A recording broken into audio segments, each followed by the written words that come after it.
Hi, my name is Dusty Hyland. I'm the president and CEO of Smith Brothers Farms. I'm also a fourth generation family member and owner of the business. My great grandfather, Ben Smith, started Smith Brothers back in 1920, so this is our 101st year. An old adage in the dairy industry is that you can't stop the cows from producing milk. So farms are operating 24/7, milking cows, which means processing plants have to do the same. Our plant operations really start the night before around 10 p.m., where we have a few of our employees come in and start up all the machines, start the pasteurization process, and then we start receiving milk from the farms. That process then goes into filling and packaging, whether it's gallons or half pints for schools. And our typical day usually ends around 5 o'clock. At that point, we do our full cleaning process of the plant and start it all over again the next night at 10 o'clock.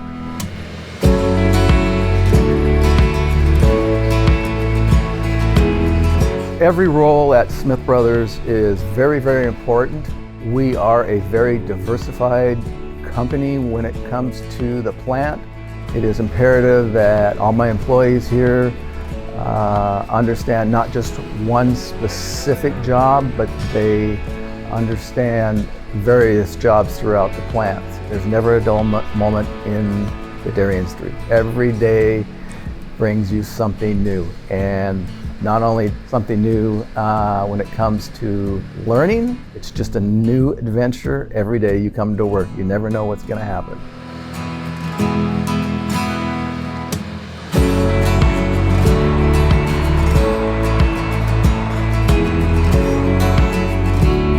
When the raw milk arrives at our facility, we take the temperature and make sure it's cold enough to receive. It has to be less than 43 degrees straight from the farm.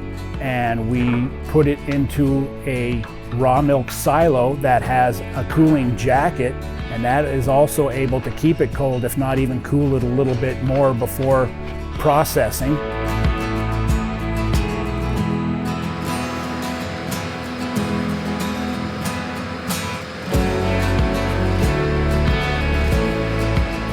So the way we produce the different fat levels from skim to 1%, 2%, and whole milk is we have a pretty fancy little machine called an all-fast, and it's a standardizer. So what it does is it takes the product from the separator that separates the skim from the fat, and then meters just the right amount of butter fat back into that skim milk to make it 1%, 2%, or 325. And then from there, it goes through the homogenizer and into the heat exchanger where it's heated to pasteurization temperature.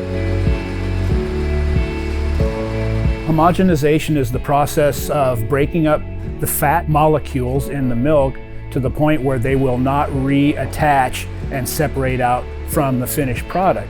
A big piston type pump pushes that product through a homogenization valve that shears those fat molecules into particles that are small enough so that they will not reattach. Milk is homogenized due to customer preference primarily. If we don't homogenize the milk, the fat will separate out of it and become a cream cap on top of it. A lot of people mistake that for curdling milk, but no, it's just the natural process of the fat that is less dense than the milk coming out to the top and settling out. When it comes to plain white milks, half and half whipped cream, there are no additional additives other than vitamins into the white milk. One of the common misconceptions about milk is that there's sugar added to it, but that actually is not the case with the product. There's natural occurring sugars, lactose in milk, but that's put in there by the cows, not by us. Vitamin addition is done through a metering pump that's very precise, and it's injected directly into the milk stream after the standardizer, but prior to pasteurization.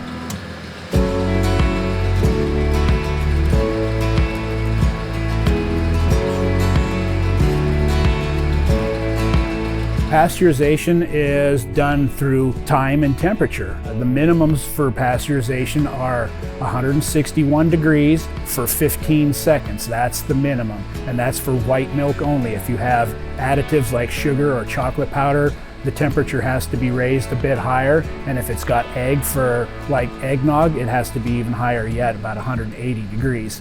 We pasteurize milk to eliminate pathogens and to extend the shelf life of the product. Here at Smith Brothers, we use high temperature, short time pasteurization, which cooks milk at about 166 degrees Fahrenheit, and we hold it for about 30 seconds or so. It's overall fairly simple. You're just cooking the milk at a certain amount of heat for a certain amount of time. There's actually nothing being added to it. It's fairly simple overall.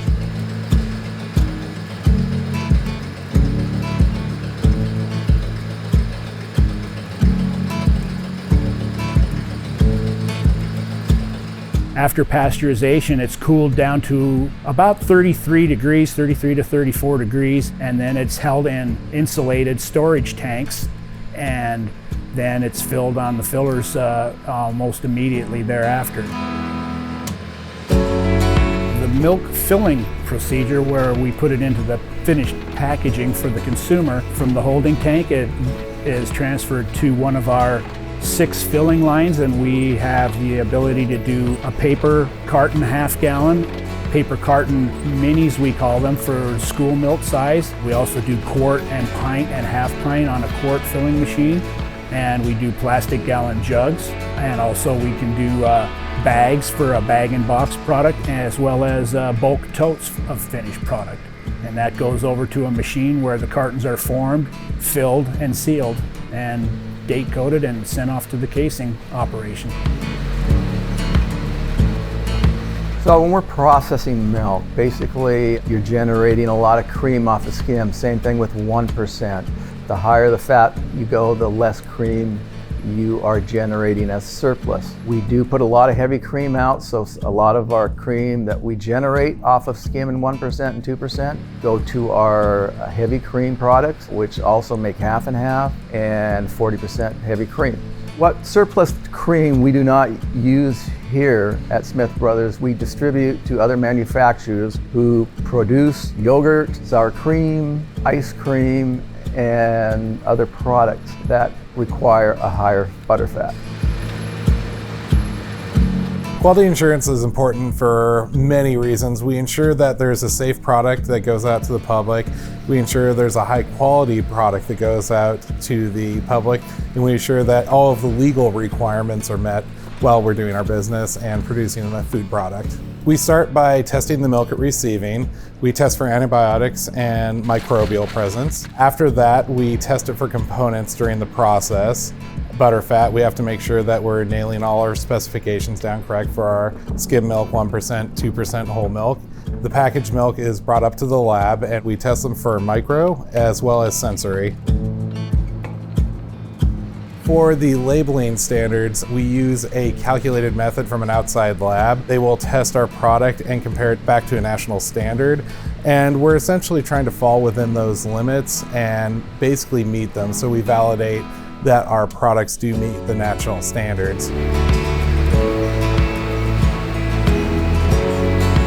Once we finish packaging milk, it goes to one of two places, either directly onto a truck and sent out to the end consumer, or it goes in our warehouse. We store all of our finished products in our warehouse, and we also marry those together with other products we purchase from other manufacturers. Those products are stored for anywhere from 24 hours to 3 or 4 days, but the majority of our manufactured products are in and out of our warehouse within a day. Here at Smith Brothers, we have a couple of different ways we deliver to the consumer. We have a home delivery program where we are the last milk plant in Washington State that has a milkman that delivers to your house. So you can get your Smith Brothers Farms product delivered straight to your porch. We also sell to distributors who distribute to grocery stores and schools. We also distribute to other manufacturers of food products for uses such as salad dressings or soups, or as an ingredient in other foods.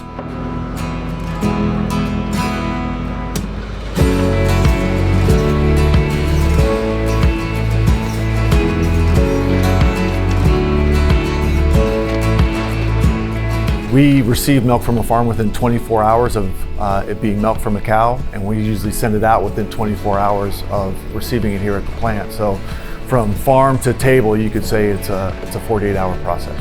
The fresher the milk, the better it tastes. You know, if I could get everyone milk directly from the farm that same day, that's the best. But next best is getting to your house within 48 hours.